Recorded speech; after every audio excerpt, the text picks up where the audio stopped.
Jayant Deshmukh, and I have secured rank 5 in UPSC CSE 2018. Here I am to share with you my journey, my experience of civil service preparation, and what has helped me to achieve what I have done today. So, a little bit about myself.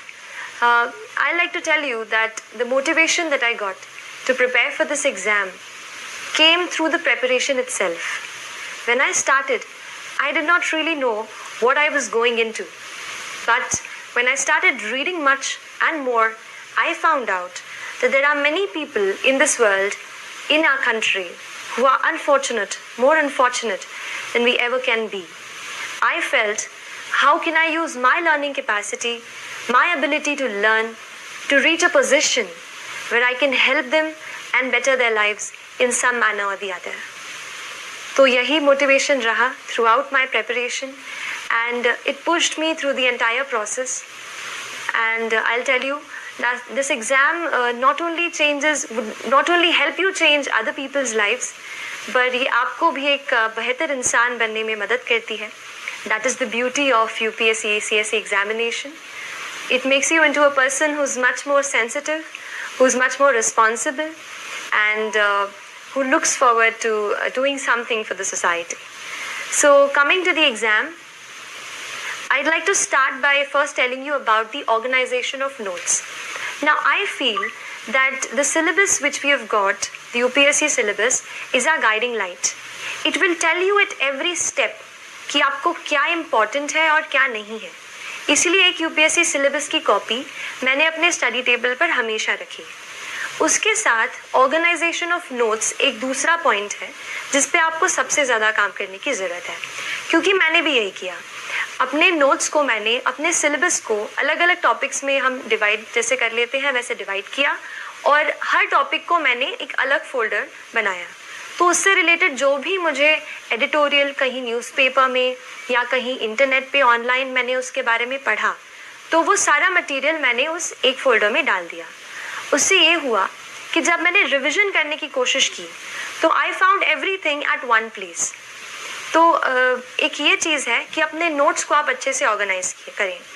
ये काम आपको specially ज़्यादा optional में आएगा, क्योंकि optional में भी जैसे मेरा ऑप्शनल सोशियोलॉजी था, तो उसमें ये सब्जेक्ट मेरे लिए नया था, लेकिन उसके सिलेबस के साथ मैं उसको हमेशा सिलेबस को साथ रखा मैंने, और प्रीवियस ईयर के पेपर्स को मैंने देखती रही. मैं ऑप्शनल के पेपर में थोड़ा ऐसा है कि थीम्स जो हैं कई बार रिपीट होती हैं टॉपिक्स के, तो उन थीम्स पे आप हमेशा फोकस करते रहिए, और कुछ थीम्स के आप अलग से नोट्स बनाइए खुद.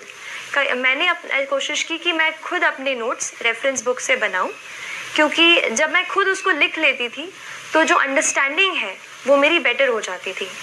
तो खुद के नोट्स पे मैंने खुद नोट्स बनाने की ज़्यादा कोशिश की. नेक्स्ट चीज़ जो मैं आपसे शेयर करना चाहूँगी, और मुझे लगता है कि ये चीज़ बहुत इम्पॉर्टेंट है यूपीएससी के लिए, वो है आंसर राइटिंग. जनरल स्टडीज़ और ऑप्शनल के जो टोटल हमारे रिटन के मार्क्स हैं, वही मार्क्स हैं जो हमें कहते हैं ना आखिर आपको रैंक अच्छी दिलाएंगे. तो आप जैसे मैंने ये किया कि आंसर राइटिंग पे शुरू में बहुत डर लगता था कि आंसर अच्छे से नहीं लिख पा रही हूँ, और क्योंकि इंजीनियरिंग बैकग्राउंड से हूँ तो बस पॉइंट्स में छोटा छोटा लिखने की आदत है. लेकिन जैसे सोशियोलॉजी ऑप्शनल है, आपको डिटेल में सब बताना पड़ता है, और जनरल स्टडीज़ हैं, कुछ डेफिनेशंस रहती हैं, तो मुझे भी शुरू में काफ़ी डर लगता था आंसर्स लिखने से. लेकिन इस डर पे थोड़ा सा मैंने काबू करने की कोशिश की, और हर रोज़ एटलीस्ट 1 से 2 आंसर मैंने रोज़ लिखने की कोशिश की. भले ही मैं आंसर अच्छा नहीं लिख पाती थी, शुरू में बहुत दिक्कतें आई, लेकिन बार बार जब आप आंसर्स लिखते हैं और क्वेश्चंस अच्छे स्टैंडर्ड के क्वेश्चंस लेते हैं, जैसे यूपीएससी के ही आप प्रीवियस ईयर के क्वेश्चंस ले लीजिए, उन क्वेश्चंस से मुझे ये समझ में आया कि असली एग्ज़ाम का स्टैंडर्ड क्या है. तो ये चीज़ मैंने की, 1-2 मैं रोज़ लिखती थी, और उसके बाद फिर मैंने कुछ टेस्ट सीरीज़ ज्वाइन की, जिसमें मैं हर संडे को कोई एक टॉपिक रहता था जिसको मैं पूरे वीक में पढ़ती थी, और वही टॉपिक्स के मैं आंसर्स लिखती थी. So that answer writing practice I think इतनी बिल्ड हो जाती है कि बाद में जब एग्ज़ाम में कोई सवाल जैसे आपको नहीं भी आ रहा हो, तो भी आप उस सवाल से कुछ की टर्म्स को ढूंढ करके आप कुछ ना कुछ उसमें लिख सकते हैं जो कि उस आंसर के लिए रेलेवेंट हो। तो क्योंकि कॉम्पिटिटिव एग्ज़ाम है, आपको 1 या आधा मार्क एक्स्ट्रा स्टील करना है, तो इसके लिए आप कोशिश करें कि अपनी रीडिंग वाइड रखें और आंसर राइटिंग की बहुत सारी प्रैक्टिस करें। आंसर राइटिंग की अगर बात कर रही हूँ तो ये बता देती हूँ कि थोड़ा सा मैंने कोशिश की कि कुछ ऐसे सॉल्ट जैसा अपने आंसर में ऐसा स्प्रिंकल करूँ कि आंसर की क्वालिटी अच्छी हो जाए और एग्जाम में ना थोड़ा एक्स्ट्रा मार्क्स दे दे। तो इसके लिए मैंने कोशिश की, जैसे फैक्ट्स कहीं से अपन जैसे न्यूज़पेपर पढ़ते हैं, कोई फैक्ट्स पढ़ते हैं, उसको मैंने पहले एक बुक में अलग से नोट कर लिया था। वो फैक्ट्स फिर मैंने एग्ज़ाम के बहुत जल्दी पहले ही एग्ज़ाम के जस्ट पास में ही मैंने वो लर्न कर लिए वो फैक्ट्स। फिर जैसे कुछ क्वेश्चंस ऐसे हैं जहाँ पर हम कुछ डेफिनेशंस लिख सकते हैं, तो जब आप आंसर को शुरू करते हैं तो आप उस डेफिनेशन से स्टार्ट कर सकते हैं। इसके अलावा कुछ कमेटी की रिपोर्ट्स होती हैं, जैसे ARC रिपोर्ट्स होती हैं, या फिर एक और बहुत इम्पॉर्टेंट रिसोर्स जो मैंने बहुत ही ज़्यादा यूज़ किया है वो है नीति आयोग का 3 ईयर एक्शन एजेंडा। ये जो एक डॉक्यूमेंट है, इसमें आपको गवर्नमेंट की सारी स्कीम्स एक जगह पर मिल जाएंगी, so you understand the perspective of the government. और वो मैंने पूरा डॉक्यूमेंट, उसमें काफ़ी टाइम लगा पढ़ने को, बट जब मैंने एक बार पढ़ लिया था तो काफ़ी कुछ मैं उसका अपनी आंसर्स में कोट कर पाई। तो जो भी गवर्नमेंट के डॉक्यूमेंट्स हों, जैसे इकोनॉमिक सर्वे आता है, बजट आता है, ये आप बिल्कुल अच्छे से पढ़ें, मैंने भी पढ़ा और इसको फिर मैंने कोशिश की कि आंसर में लिखूं। इसके अलावा मैंने आंसर्स में कुछ इंटरनेशनल इंडेक्सेस हम पढ़ते हैं, जैसे एनवायरमेंटल प्रोटेक्शन इंडेक्स है, वर्ल्ड इकोनॉमिक फोरम की बहुत सारे इंडेक्स हैं जो अभी न्यूज़ में रहती हैं। तो उस इंडेक्स में इंडिया की जो भी रैंकिंग रही है, आप उसको भी अपने आंसर्स में जहाँ रेलेवेंट हो वहाँ कोट कर सकते हैं। और एक और लास्ट चीज़, आंसर्स में आप थोड़ा सा कहीं फ्लो चार्ट या कहीं इंडिया का मैप, ऐसे भी आप घर से प्रैक्टिस पहले से जब आप आंसर राइटिंग करते हो आप उसमें प्रैक्टिस करो। मैंने एक शीट में जो भी मुझसे लगा कि ये यूज़ हो पाएगा, मैंने एक जगह पे सारी ड्राइंग्स ऐसे फ्लो चार्ट्स इकट्ठा कर लिए थे और वही फिर मैं रिवाइज़ करके आंसर हॉल में, जो भी राइटिंग हॉल था, वहाँ गई। तो उससे मुझे लगता है कि आंसर्स मैं अच्छे लिख पाई और तय वक्त में, यानी जो हमें 3 आवर्स का टाइम मिलता है उसमें मैंने कोशिश की कि मैं सारे आंसर्स जो है वो कंप्लीट करके आऊँ। ये जो कॉपीज़ हैं ये आप iscore.in पर देख सकते हैं। इसके अलावा करंट अफेयर्स बेस्ड स्टडी, इस पे भी मैं थोड़ी सी बात करना चाहूँगी आपसे। मैंने ये किया कि क्योंकि ज़्यादा ह्यूमैनिटीज़ का बैकग्राउंड नहीं था, तो जो भी करंट अफेयर्स पे मैं पढ़ती थी, जैसे कई बार कोई इम्पॉर्टेंट न्यूज़ जो है, जैसे इलेक्शन है, प्रेसिडेंशियल इलेक्शंस हैं, तो उस पर बहुत सारे आर्टिकल्स आप देखोगे कि न्यूज़पेपर में आते हैं। वहीं से मैंने एडिटोरियल्स के नोट्स बनाए, उनको इकट्ठा किया और करंट अफेयर्स से ही मैंने कोशिश की कि पेपर 2 यानी GS2 और GS3 की मैक्सिमम प्रेपरेशन मैं कहूँगी कि मैंने न्यूज़पेपर्स, आर्टिकल्स ऑनलाइन जो आपको मिल जाएंगे, अच्छे आर्टिकल्स अच्छी वेबसाइट्स के, न्यूज़पेपर्स के, वहाँ से मैंने कोशिश की कि GS2 और GS3 के आंसर्स मैं वहाँ से कवर कर सकूँ। बाकी GS1 में तो काफ़ी पार्ट जो है स्टैटिक है, जैसे हिस्ट्री, जियोग्राफी, वर्ल्ड हिस्ट्री, तो इसके लिए स्टैंडर्ड बुक्स ही मैंने रेफ़र की थी। करंट अफेयर्स बेस्ड स्टडी के बाद मैं थोड़ा सा आपको एक और लास्ट चीज़ बताना चाहूँगी टेस्ट के बारे में। कई बार हम सोचते हैं कि टेस्ट हमें बहुत सारे देने हैं, एंड मैंने भी पहले ये टेस्ट किया है कि टेस्ट सीरीज़ बहुत ज़रूरी है।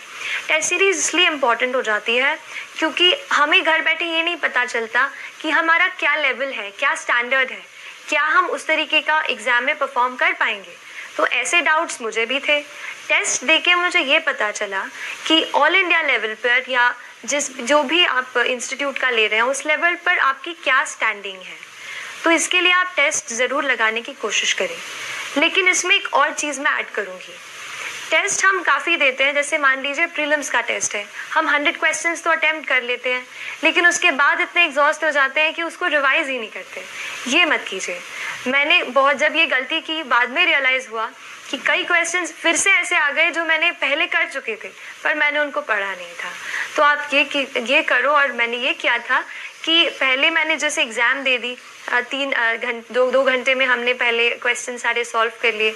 उसके बाद आप घर जाके अपने जहाँ आप पढ़ते हैं सारे क्वेश्चन को एक एक करके फिर से पढ़िए, जो भी उनका सोर्स है वहाँ से पढ़िए, उसको रिवाइज कीजिए, या फिर मैंने उसको अलग एक कॉपी में नोट कर लिया था, जो भी इम्पोर्टेंट पॉइंट्स मुझे टेस्ट से मिलते थे, फिर उसको मैंने अलग से रिवाइज किया। तो ऐसे टेस्ट बहुत इम्पॉर्टेंट है, क्योंकि एक कंडेंस्ड फॉर्मेट में आपको एक जगह पे सारी चीज़ें मिल जाएंगी। तो टेस्ट को आप एनालाइज ज़रूर करें। एक और चीज़, हमारा जो नेचर ऑफ मिस्टेक है उसको समझने की आप ज़रूर कोशिश कीजिए।